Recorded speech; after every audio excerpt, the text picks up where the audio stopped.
Brasil apresenta o primeiro Free Petrópolis. Arte, literatura, educação e liberdade. Parceria, Prefeitura de Petrópolis.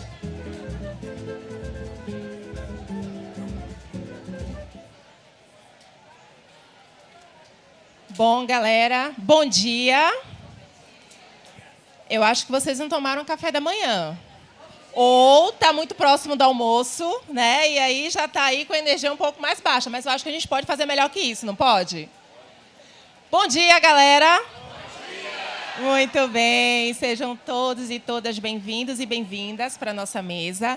Eu queria começar aqui agradecendo também a presença da galera que está no YouTube, acompanhando essa mesa pela internet.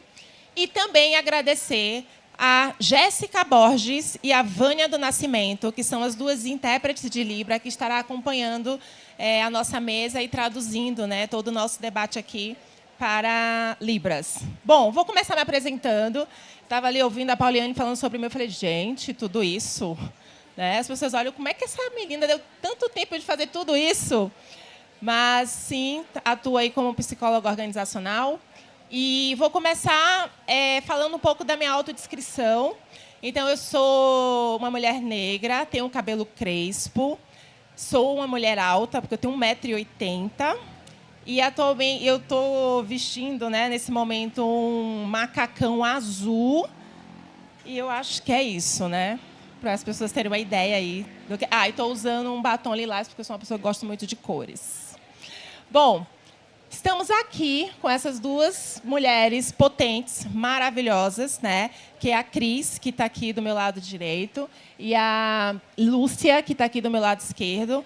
E a gente vai estar conversando sobre qual é a relação entre revolução tecnológica e o mercado literário. E, para a gente começar essa conversa, queria começar aqui conversando com a Cris. Cris, fala para a gente o que você percebe, né, de perspectivas, tendências e de quais são os impactos da revolução tecnológica que está acontecendo nesse momento no mercado literário. Olá, bom dia a todos. Eu ia falar loura, mas eu não sou mais. Eu sou grisalha, de olhos azuis, tamanho mediano, eu tenho 1,60 m, estou usando uma saia preta e uma camiseta branca. A inteligência artificial, né, todo mundo tem acompanhado, promete e tem trazido transformações bastante importantes em todas as áreas. E a gente tem um impacto bastante importante na área autoral, na área da produção de texto. Então, se a gente imaginar que a inteligência artificial hoje ela tem a potencialidade, né, de pegar todos os textos disponíveis, fazer uma síntese e transformar em novos textos, que hoje ainda tem cara de inteligência artificial, para quem usa ChatGPT ou outras tecnologias similares, vê ainda que você consegue identificar que aquilo é uma produção que não é humana, mas a tendência, né, é que muito rapidamente a inteligência artificial possa produzir textos iguaizinhos aos que são produzidos ao humano, e mais do que isso, um texto com uma assinatura. Então, é possível para uma dessas máquinas ler, né, todos os textos de Machado de Assis, por exemplo, criar ideias sobre esse texto e produzir um novo texto, que não é nenhum daqueles feito pelo Machado de Assis, mas que tem a assinatura do Machado de Assis, ou seja, o jeito de escrever, o mesmo maneirismo, o mesmo tipo de linguagem, o mesmo formato, e soltar isso ao público, o que leva assim, a algumas questões relativas a essa produção, né? A primeira que como é que isso é feito sem a autorização desse autor, sem a autorização dessa editora, dos representantes, dos titulares daquele texto, né? Em segundo lugar, aproveitamento de todos esses textos que foram produzidos, né? Nesse caso do Machado de Assis, mas se a gente imaginar, vamos escrever um texto sobre ir à Lua, né? Já que falamos tantos aqui de ir para Marte, e a gente utiliza 1.000 textos, 10.000 textos, produzidos por autores de toda a natureza, que são indexados, sintetizados e transformados numa terceira informação que não remunera nenhum desses autores e que não dá crédito para nenhum desses autores. E é importante a gente saber que, assim, que eu acho que é o grande pulo do gato, que é a inteligência artificial hoje, ela está numa estrutura em que ela consegue repetir os neurônios do humano, então ela consegue fazer interligações, né, e ter o contraditório para ir criando novos conhecimentos, novas possibilidades, sem a limitação que a gente tem do crânio. Então, o cérebro humano ele tem uma limitação de crânio, por mais tem um limite da inteligência, tem um limite do quanto ainda o mais inteligente dos seres humanos consegue ler e agregar. E na inteligência artificial, não. Então, assim, o que a gente tem é um resultado, um texto que utilizou 1 milhão de textos já produzidos pela humanidade, mas que não dá esses créditos, não dá essa referência e nem remunera esses autores, para além de conclusões que essa máquina pode ter, que não são conectadas à verdade. Mas acho que a gente depois fala sobre isso. Muito bom, Cris. E você traz uma perspectiva bem interessante, que é a forma que a inteligência artificial vai mudar na dinâmica do mercado. Né? E a gente está falando da produção e também da forma como as editoras, né? Como as empresas que fazem parte desse nicho. E aí, Lúcia, para a gente trazer um pouco para o indivíduo, porque todo esse processo de mudança que está acontecendo, e a mudança ela não começou ontem, né? A gente vem do processo histórico da humanidade de estar sempre atravessando ondas de mudança. O que muda é que, ou talvez a principal diferença, é que a velocidade com que as mudanças estão acontecendo hoje é numa velocidade que a gente pouco experimentou, e a gente pouco tem repertório para lidar, porque a gente não tem isso no histórico. E o que se prevê é que, daqui para frente, essa velocidade vai ser ainda maior. Isso não tem só impacto na dinâmica do mercado editorial, mas também nas pessoas que atuam nesse mercado. E aí eu gostaria que você falasse um pouco aqui para o público qual é o impacto disso, né, nos autores, nas pessoas que estão produzindo conteúdo para o mercado literário e também para os consumidores. Boa tarde, pessoal. Obrigada a todos por estarem aqui. A gente tem que se descrever, né? Começar pela autodescrição. Grisalíssima, estou de jeans e uma bata azul, sei lá, não sei se precisa muito mais do que isso. Bom, é um prazer estar aqui com vocês. Devo confessar que, quando a Cris e a Joana me disseram que o tema não era direito autoral, que é, enfim, a ferramenta que a gente usa lá no trabalho do dia a dia, lidar com os autores, contratos, e, enfim... mas, sim, seria inteligência artificial, eu entrei em pânico. Porque, caramba, eu, de fato, a inteligência artificial para nós, no mercado editorial, na agência, para os autores, para tradutores, para revisores, para roteiristas, é um grande medo, né, do quanto isso vai, essa ferramenta vai impactar o dia a dia do trabalho, o ganha-pão dos autores, o quanto enfim, essa máquina, vamos chamar assim, vai conseguir substituir quem ela vai substituir. E o que eu já sei é que já se pode substituir muito bem, quer dizer, com todas as aspas, pelo amor de Deus, mas já se substitui tradutores com inteligência artificial, já se substitui revisores, cópias, esses trabalhos assim, capas, e isso me dá, para dizer sinceramente assim, uma tristeza muito grande, porque e quando eu penso que uma máquina vai ler todo o Machado de Assis e escrever o Machado de Assis, aí realmente é de cortar o coração, porque essa máquina não sofreu, essa máquina, tudo bem, pode ter sido hiper bem, enfim, feita com toda a inteligência que o homem consegue fazer essas máquinas, e essas máquinas que eles dizem inteligência artificial generativa, que consegue absorver conhecimento e criar conhecimento em cima do que absorveu, mas essa máquina não sofreu, não foi traída, não foi,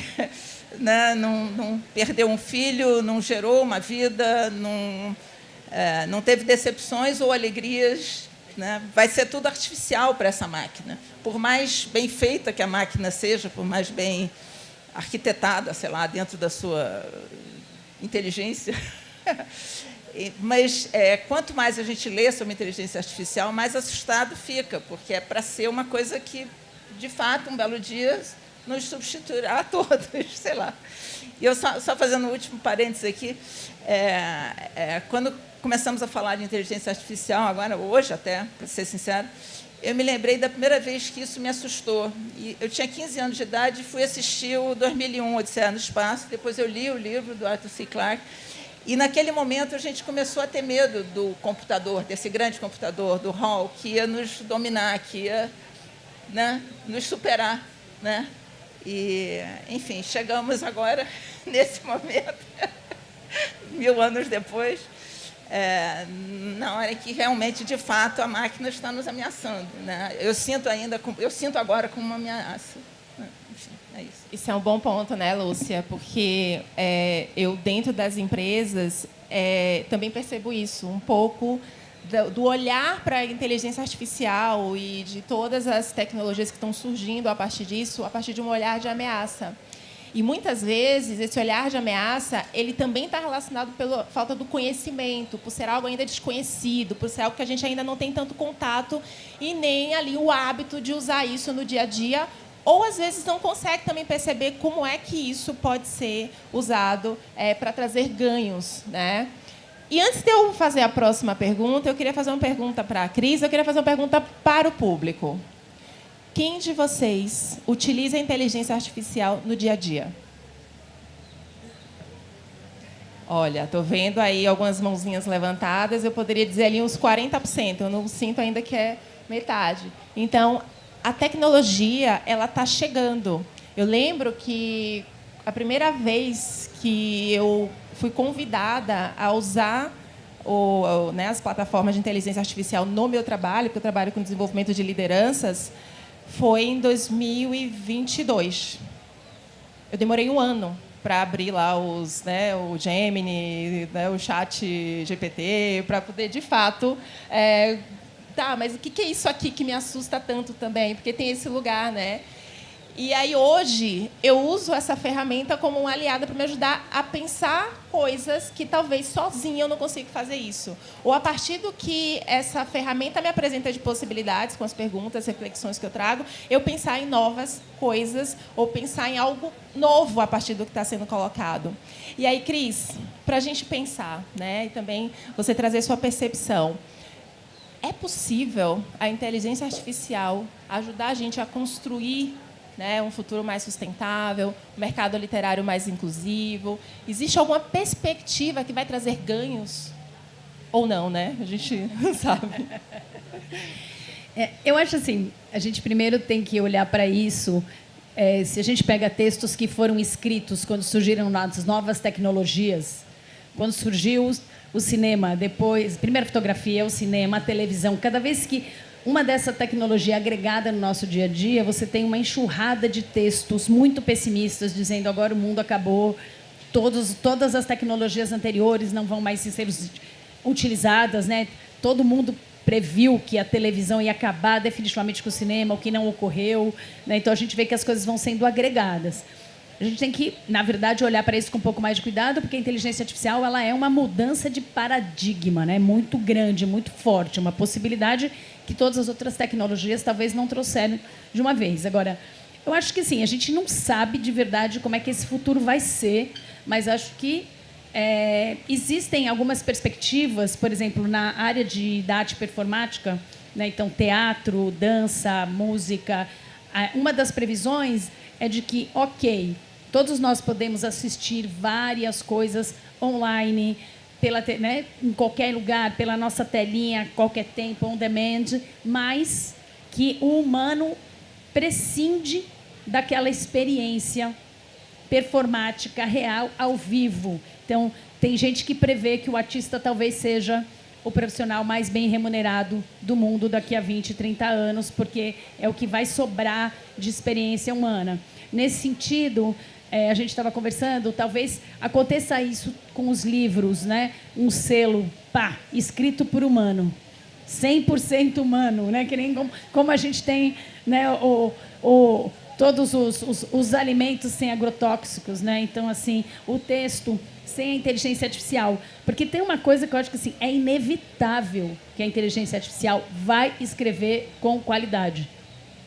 que ela vai conseguir produzir textos. Agora, ela nunca é original no seu 100%, né? Ela não consegue. Falta a experiência humana, falta suor e lágrima, né? É como se fosse sempre uma experiência terceirizada. Agora, eu acho que para os autores é muito importante que esses textos que são utilizados, todo esse insumo utilizado pela inteligência artificial, ele precisa ser traqueado e remunerado. Então, assim como é feito com as músicas hoje, com muita facilidade, né? Você pega um Spotify, todos esses agregadores, a hora que toca uma música, isso é traqueado. Então, assim, essa inteligência artificial tem que ser traqueada, né? Tudo que ela é utilizado para que você gere a remuneração para esses autores humanos e para que você gere o crédito desses autores humanos. Não podemos esquecer que a inteligência artificial, ela não criou aquilo, ela não é autora daquilo. O autor, ele é humano. Então, assim, ela usou o que estava lá de substrato para fazer uma síntese e soltar um texto. Bom, Lúcia, a Cris está falando sobre, né, estratégias para que a gente não, ou os autores, né, eles não sejam tão penalizados com a capacidade de produção e de análise de dados, de informação, que a gente não tem como competir. Mas a qualidade do conteúdo, ela é essencialmente humana, porque isso depende da nossa capacidade de cognição, de pensamento, de reflexão e de analisar os dados dentro de um contexto. Não dá para só, como você falou, né? Não dá só para colocar toda a obra de Machado de Assis dentro da inteligência artificial e pedir para produzir, porque tem que analisar o contexto que aquilo foi inserido, né? E tem algumas nuances também da escrita, porque toda a escrita tem um pouco do inconsciente do autor ali, né? Tem um pouco do criador. E aí você que atua, né, há mais de 30 anos como agente literária, que faz gestão de carreira de muitos desses autores, o que você percebe que pode ser um desafio para essas pessoas ou para esses profissionais, pensando nesse cenário que a gente está desenhando aqui com o futuro da inteligência artificial? Eu acho que para o autor de literatura, que está, enfim, a grande matéria-prima dele é ele mesmo, é a história de vida dele, a sua, enfim, seu passado, o seu ambiente. É muito difícil você substituir isso por uma inteligência artificial. Para certas áreas, talvez seja mais complicado, talvez para a área de não ficção, para a área científica, para a área, não sei. Os roteiristas estão muito preocupados, né, de serem... Quando você tem... me lembrei daquele caso do... Aí é um caso real mesmo, não é inteligência artificial, é aquele autor, o Patterson, se não me engano, que criou uma equipe para escrever livros no estilo dele, né? Depois da morte dele, os livros continuaram sendo escritos naquela mesma receita de bolo. Esse tipo de obra talvez acabe sendo... invadida, vamos dizer assim, por uma criação artificial. A literatura, não. A literatura verdadeira, acho que não.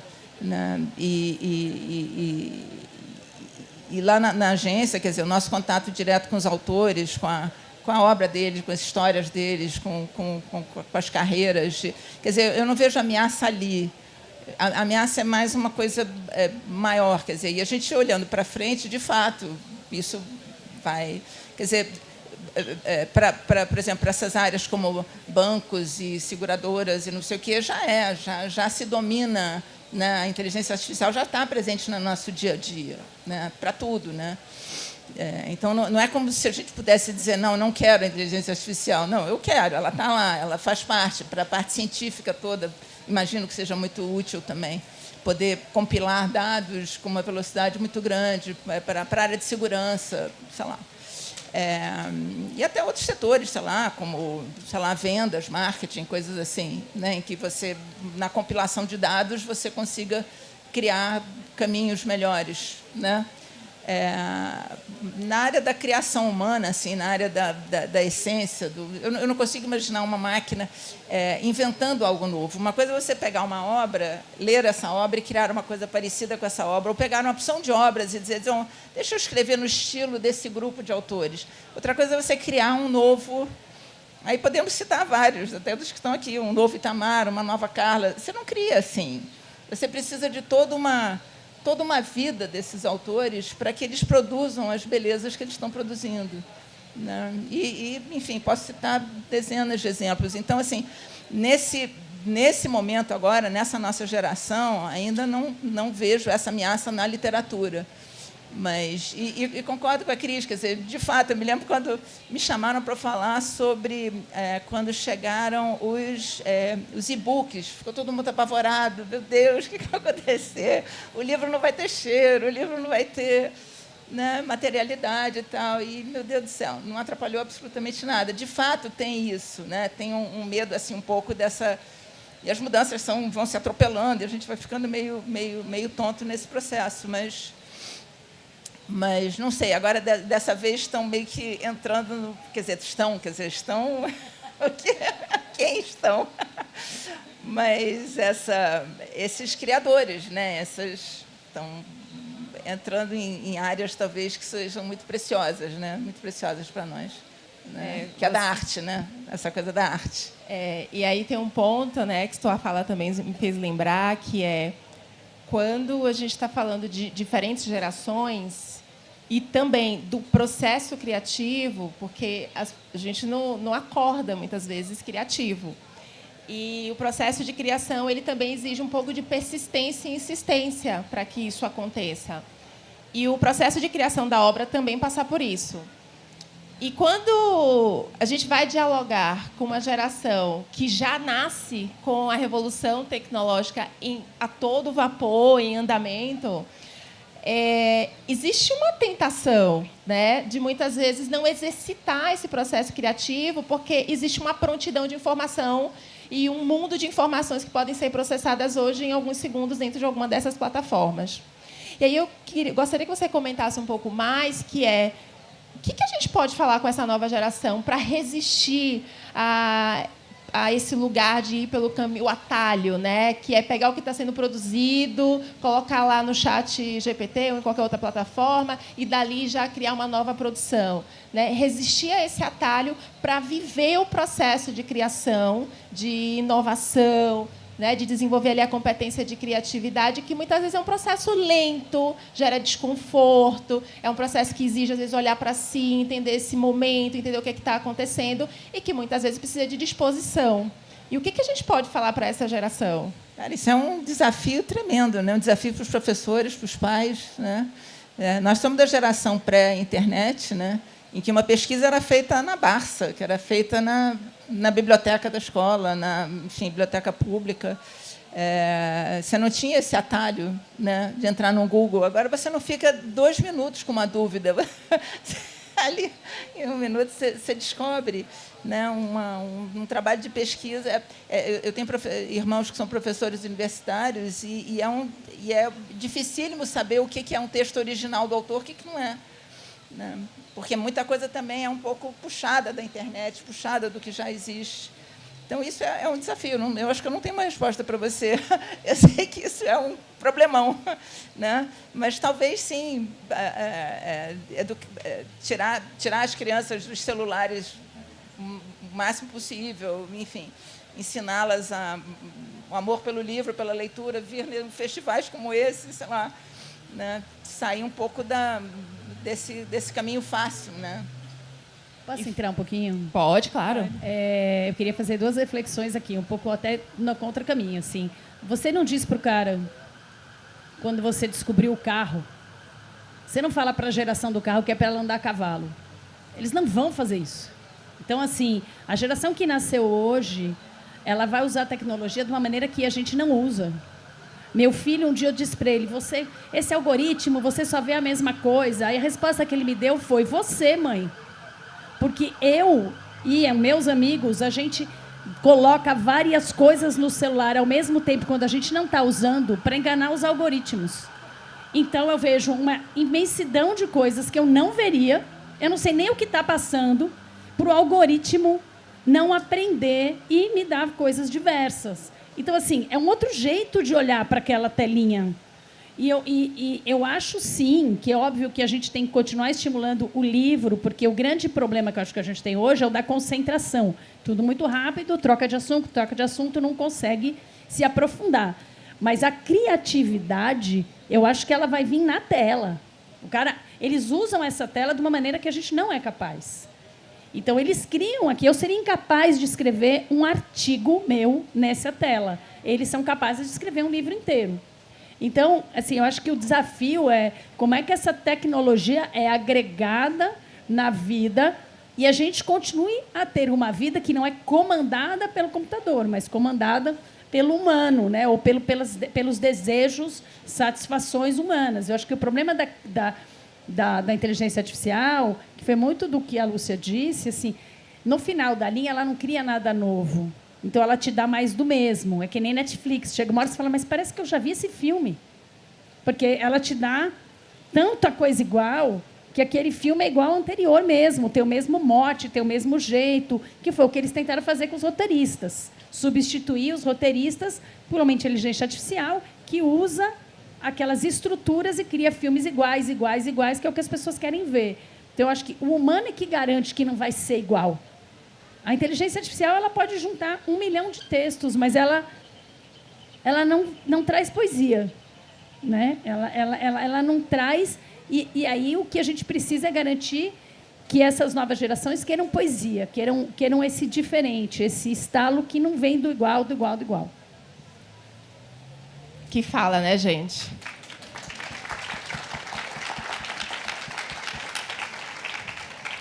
E aí tem um ponto para a gente também conversar, que é essa hegemonia, né? Esse mais do mesmo, essa ausência da diversidade, que sem a tecnologia ela já existe, ela sempre está presente, né? Quando a gente vai pensar em autores e autoras mais vendidos, se a gente for pensar nas últimas décadas, isso tem mudado um pouco. Você já tem mais pessoas negras, sobretudo as mulheres, né? Você não tem só uma hegemonia ali de um único grupo racial, que é a população branca, ou maioria, ou os homens.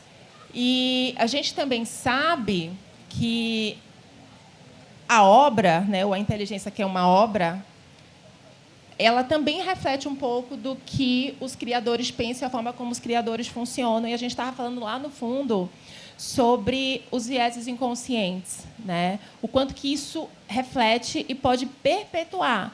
Porque se eu tenho uma quantidade de informações que são uma perspectiva da vida, uma visão, né, ali de mundo, e essa visão de mundo é a que é dominante, é a que a gente mais percebe ali de produção de conteúdo, e você vai retroalimentando para manter um pouco dessa hegemonia, que é, como a Chimamanda fala, né, o perigo da história única, você está sempre ouvindo a mesma história a partir da mesma perspectiva.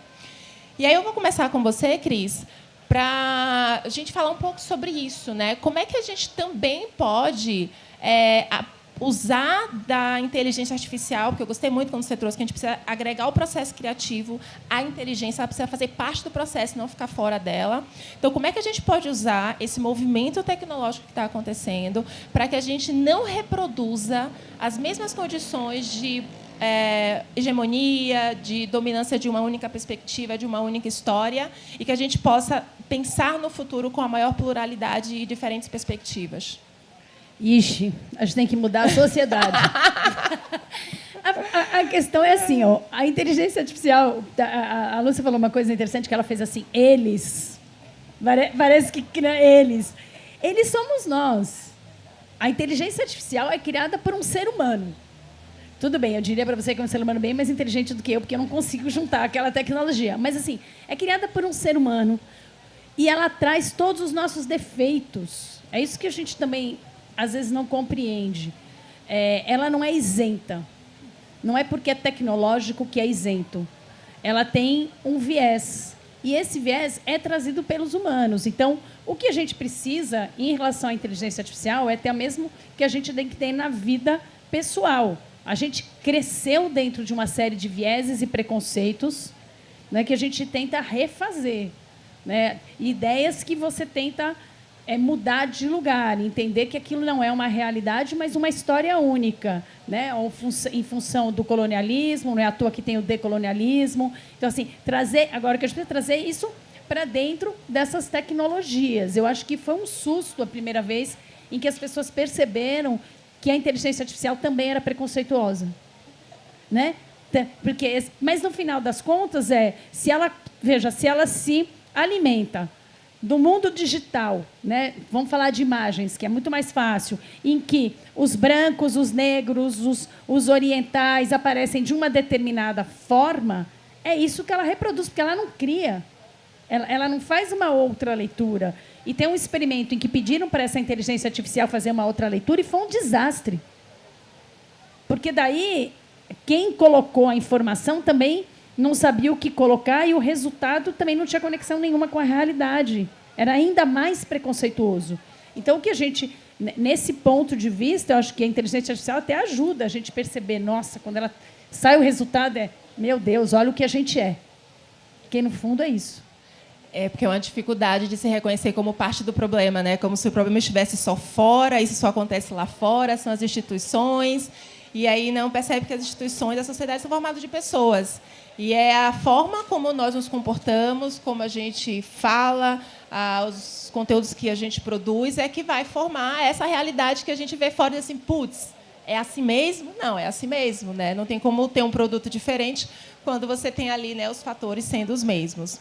E antes da gente abrir para o público também fazer pergunta para vocês, Lúcia, olhando toda a sua trajetória, o que você percebe de evolução no mercado editorial quando a gente fala de pluralidade e diversidade de autores? Olha, mudança é radical. Radical. De uns anos para cá, eu diria, sei lá, 2000 começou muito o Me Too, teve um impacto violentíssimo no mercado, e depois aquele assassinato do Floyd, que foi um negócio terrível. Eu acho que esses foram dois elementos catalisadores dessa mudança, mas a mudança já estava em curso, já estava vindo, já estava a caminho. Mas eu acho que a partir desses dois momentos, que não tem nada um com o outro, mas que vieram ali naquele período de 2, 3 anos, né?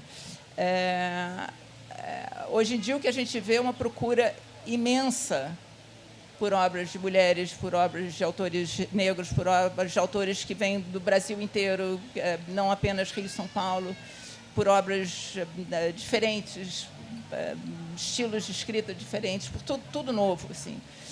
Há um ponto que alguns autores estão se ressentindo porque sobraram. Às vezes nos procuram, eu sou branco, homem, mas eu sou hétero, homem, branco, não sei o quê, tem espaços. Acho que não. Chega a ser, sabe, mas é bonito de ver, assim, sabe? Quer dizer, eu comecei no mercado editorial em, sei lá, 83, um ano bem pré-histórico, mas a agência mesmo em 91. Então, havia um domínio de grandes editoras apenas, havia um domínio de obras estrangeiras, de importados, de enlatados. Sabe? A força do autor brasileiro é recente, agora, é de 2, 3 anos para cá. Sabe?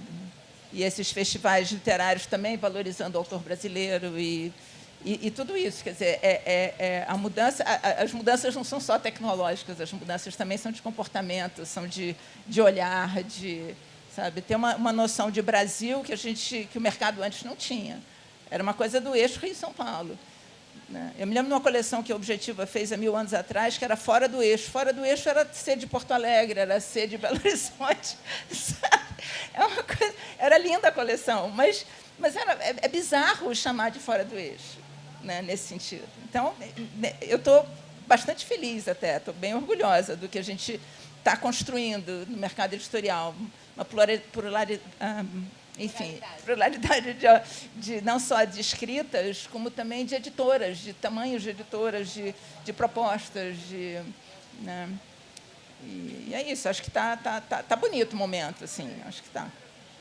E a gente tem sempre escolhas, né? Com qual olhar a gente vai interpretar essa realidade. A gente pode olhar como uma possibilidade de conhecer diferentes narrativas, diferentes pontos de vista, que a pluralidade de ideias e perspectivas ela faz com que a gente evolua pessoalmente como seres humanos e que a gente passe a pensar nos problemas complexos, né, que a atriz já listou aqui, a partir de uma pluralidade de visões.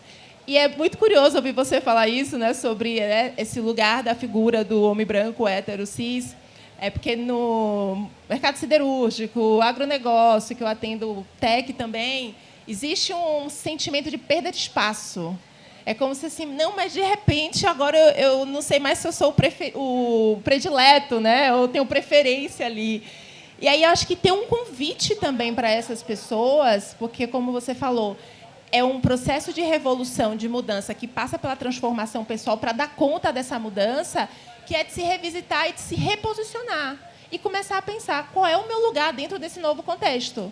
Qual é o meu lugar, qual é a minha posição, que não é perda de espaço, né? A gente está falando de uma melhor distribuição de espaço, de recursos, de múltiplas narrativas que vão passar a circular. Muito obrigada por contar essa história.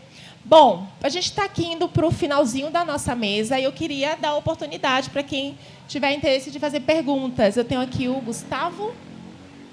Alguém tem um microfone aqui? Aqui. Pauliane.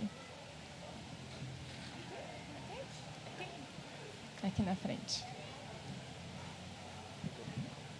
Obrigado, Gustavo Grandinetti, um dos 6 curadores da Flipetrópolis.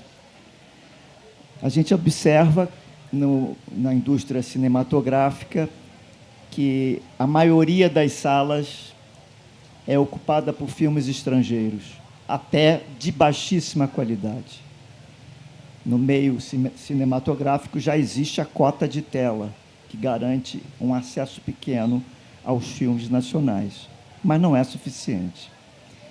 Na literatura, se pegarmos os livros mais vendidos, vamos ver que, numa lista de 10 ou 12 dos mais vendidos, normalmente tem 1 ou 2 brasileiros, e que normalmente somem da lista com muito mais velocidade que um livro estrangeiro.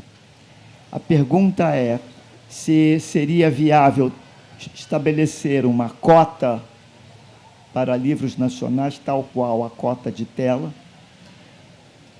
É uma pergunta. E a segunda pergunta, o que move as editoras, as grandes editoras, a trazer do exterior contratos com autores que vendem muito, mas com baixa qualidade?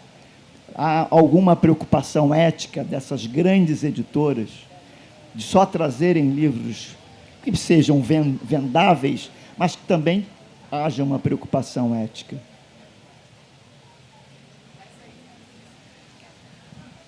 Olha, eu diria que o recorte que a gente vê hoje não é tão negativo quanto o que você está colocando, Gustavo. A gente tem autores brasileiros vendendo mais do que os estrangeiros, e eles não somem da lista rapidamente.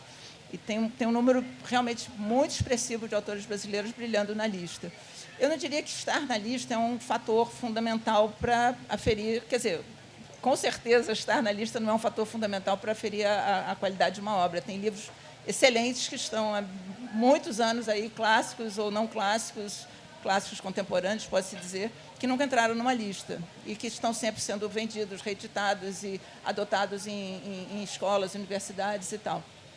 Estar na lista, claro que é legal, que dá uma visibilidade para a obra, mas não é fundamental, né? A gente acompanha muito lá na agência os resultados de vendas, muitas vezes não se expressam tão claramente na lista.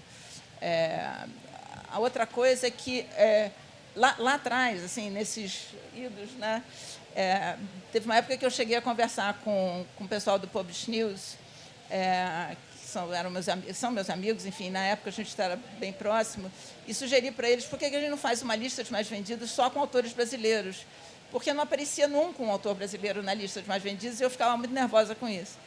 E eles, de fato, fizeram, mensalmente passou a ter uma lista de mais vendidos de autor brasileiro. Mas depois abandonaram isso, porque, de fato, não precisa mais, né? A gente tem, acho que 50% da lista já é nacional, né? Entre não ficção, ficção, autoajuda, infantil e tal.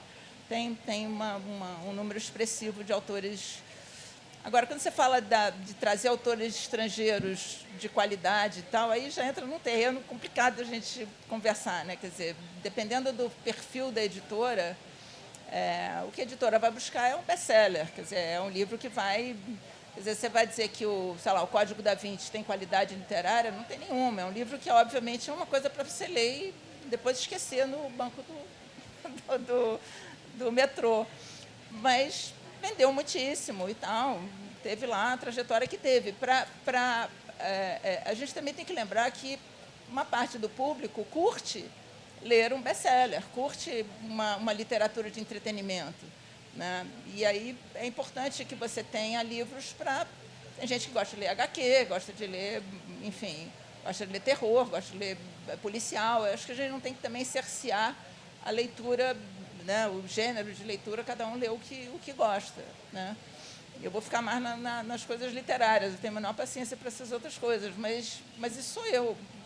Né? Acho que a indústria também é um termo chato, né? Falar mercado editorial, de mercado ou de indústria, mas precisa as várias vozes também nesse sentido, né? Pegar, enfim, então acho que é eu válido.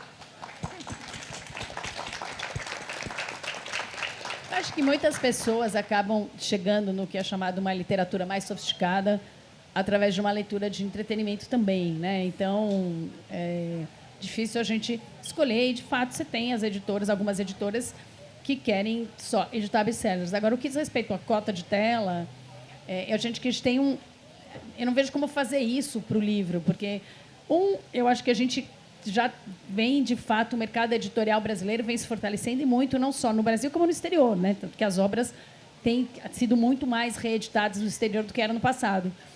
Mas, acima de tudo, o cinema, né, o audiovisual, ele vive de um espaço. Né? Você tem um espaço para criar uma cota, um espaço dentro da TV aberta, dentro da TV fechada, dentro dos cinemas, tem aquele horário para ser utilizado. Né? E aí você passa obrigatoriamente X horas de produção nacional no streaming, ou você, de fato, tem que ter um percentual do uso daquele cinema para a produção nacional. Eu sou muito a favor. Todos os países no mundo fazem essa reserva para a sua produção nacional, para que ela circule, porque é difícil concorrer com a produção americana, não porque ela é melhor, mas porque ela é mais financiada, ela tem mais dinheiro para circular o mundo. Então, é importante garantir essa cota de tela, mas é porque a gente tem o que reservar, né? No caso do livro, não tem. O leitor é um cara livre, graças a Deus, né? Ele entra na livraria e escolhe o que ele vai ler, ou no seu e-book, ou etc. Então, eu não vejo como fazer isso.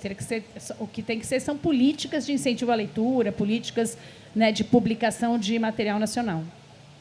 Muito bom. Tem uma pergunta aqui para a gente... Pergunta para a gente fechar. Oi? Senão a gente vai ficar aqui a tarde inteira conversando. Não está, não. Agora sim. Boa tarde. Eu queria parabenizar os curadores da Flip que estão aqui, parabenizar os organizadores de um modo geral, que incentivaram esse evento maravilhoso em Petrópolis, minha cidade natal. Eu não moro aqui, eu moro no Rio de Janeiro. Eu sou autora, professora da PUC. Lancei um livro aqui, dia 1º de maio, esse aqui, por sinal, Mães Faltosas Crônicas e Outras Histórias. Não é um livro, obviamente, que está entre os best-sellers, né? Mas eu queria concordar muito com a Cris quando ela falou sobre o uso da inteligência artificial, né? E que a gente precisa mesmo de textos literários que desafiem a inteligência artificial. Nada mais desafiador do que poesia, né? Do que textos literários escritos por pessoas causadas por suas histórias, que têm toda uma causalidade psíquica e tal. Sou psicanalista, né? Enfim, esse é um livro de crônicas, de histórias sobre mães, que eu chamo de faltosas, porque mãe que não falta, mãe que não faz falta, ela causa problemas que grudam nos seus filhos. É um livro muito bonito sobre o desejo feminino, atravessando essas maternidades possíveis, tá? E aí eu vou, para fechar, é um comentário, mas é uma certa divulgação também do livro, mas eu queria desafiar a Silvia. Silvia, já que você falou em tradução, desculpe, Lúcia, desculpe. Dentro das histórias e crônicas, tem alguns poemas meus de outros livros que eu já lancei, tá? E esse é um dos poemas que eu intitulo Oração do Poeta. E aí eu queria saber como é que a inteligência artificial traduziria isso aqui. Palavras que estais em mim, sublimadas sejam os vossos nomes. Seja a voz de vosso reino refeita em minha vontade, assim nas pedras como no papel. O dom nosso de cada dia nos dai hoje. Perdurai em nós, nossas crianças, assim como perduramos naqueles em que formos lidos. Não nos deixeis cair sem tentar ação, mas livrai-nos em letras que amem. Obrigada.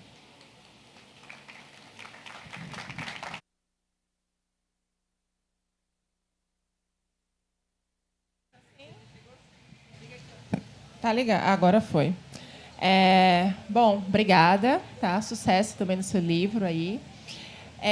Bom, para a gente ir fechando aqui, e aí eu vou abrir espaço para que vocês possam também trazer, né, aqui a mensagem final, pensando, né, o que mais é possível fazer para que a gente potencialize a produção humana. Então, não sei quem é que quer começar, Cris? Posso começar. Bom, primeiro, eu acho que a inteligência artificial não faria essa tradução, né? Exige uma emoção, uma subjetividade que não está na máquina. Como eu sou advogada, acho que eu tenho que terminar dizendo que a gente precisa, urgente, de uma regulamentação da inteligência artificial. E não é uma regulamentação pelas amarras. Eu sou 100% a favor de todo tipo de liberdade de expressão e de uso dessa máquina, mas a gente não pode esquecer que ela é uma máquina, ela é uma ferramenta de uso para a humanidade. E ela precisa ser regulamentada, como todas as ferramentas o foram, como todas as tecnologias o foram. A internet, quando surgiu, também houve uma discussão gigante e logo se percebeu que não era um mundo de ninguém, é um mundo nosso. Então, a gente precisa voltar a se aterrissar de que todas as tecnologias estão conectadas com a nossa humanidade. Foi criada por um humano, é usada por um humano, ela traz resultados bons ou ruins para os humanos e, portanto, ela precisa de uma regulamentação. Eu acho importante que o faça, para que os autores sejam protegidos, para que as obras sejam protegidas, para que a gente, como cidadão, possa diferenciar o que é uma produção humana do que é uma produção tecnológica, do que é uma verdade e do que é uma fake news. Eu acho que é isso, gente. Boa feira. Super obrigado, Afonso. Não tem preço estar aqui. Lúcia?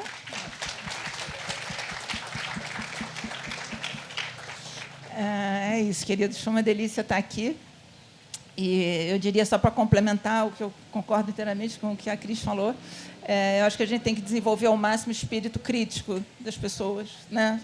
Das crianças, dos adultos, de nós todos, a gente conseguir interpretar o que a gente está ouvindo, interpretar o que a gente está lendo, entender o que a gente está lendo e ouvindo e estimular ao máximo leitura, educação e tal, o mais plural possível, porque realmente o mundo está meio assustador, né? Quando a gente vê as pessoas acreditando em coisas tão loucas. Que a Terra é plana. Que a Terra é plana, né, que o Trump é viável, sei lá, coisas...